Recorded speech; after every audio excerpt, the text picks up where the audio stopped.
Alors là, j'ai tout remis à zéro. Ici, pour tout réimporter, donc ici, je vais faire ouvrir bibliothèque, je recommence. Là, je veux une nouvelle, non pas ça. Donc, nouvelle bibliothèque, je vais l'appeler suite. Voilà, tuto. C'était histoire de repartir à zéro. Il va toujours se mettre dans vidéo, enregistrer. Ici, maintenant, ça, je vais l'appeler suite final.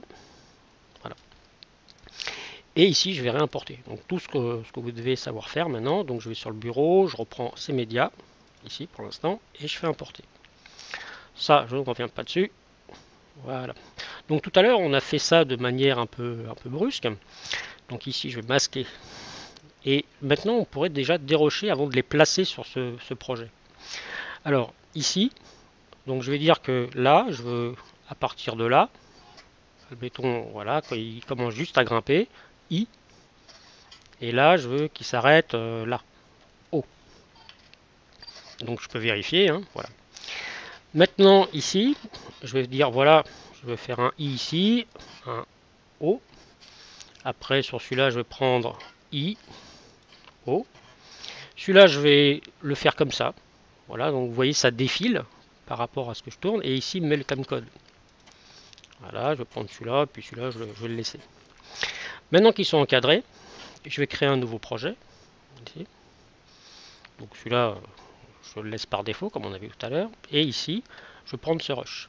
Ce rush, ici, comme il est déjà préconfiguré,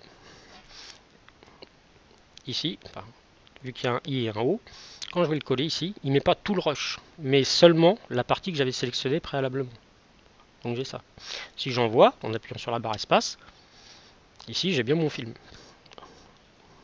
Voilà. Alors ici,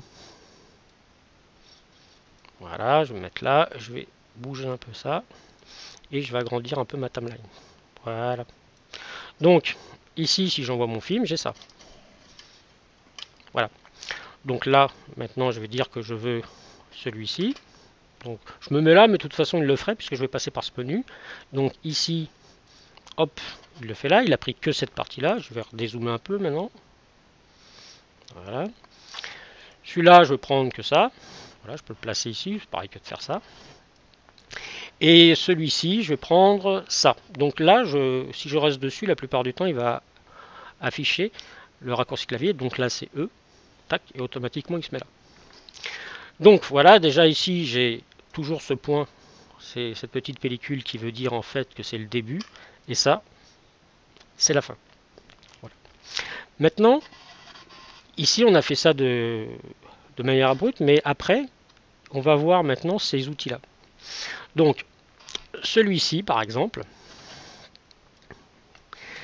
si je me mets là, si je suis là et que je refais le E, c'est-à-dire ici, il va me le mettre au bout, peu importe où mettre de lecture. Mais si je prends celui-ci et que je mets ce plan-là, admettons, et que je clique là-dessus, il a poussé le film pour mettre juste ce plan-là. Je vais baisser le son, ici je l'enlève, hein, voilà, comme ça on n'est plus embêté. Et il a poussé les rushs qui suivaient du temps qu'il occupe. Donc si je fais pomme Z, là ici je vais mettre ma tête de lecture ici, admettons, voilà, on le voit, il est là. Donc imaginons que là, en plein milieu d'un rush, je dis tiens, bah, je vais mettre ça. Si je clique là-dessus, tac, il l'a mis au début de ma tête de lecture. Il prend sa place et il décale tout le reste du film à sa droite sur sa valeur. Si par exemple il faisait 10 secondes, ben, il aura décalé tout celle de 10 secondes. Si je veux l'enlever, ici, il faut que je prenne l'outil sélection. Je le sélectionne et je fais backspace, automatiquement il va se remettre.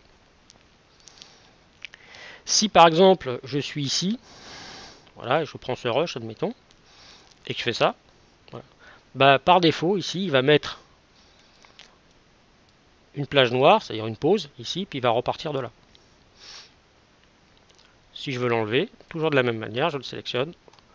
Sup, il garde l'espace, backspace, il enlève tout. Dans la vidéo suivante, on va voir en fait celui-ci, qui est un petit peu particulier.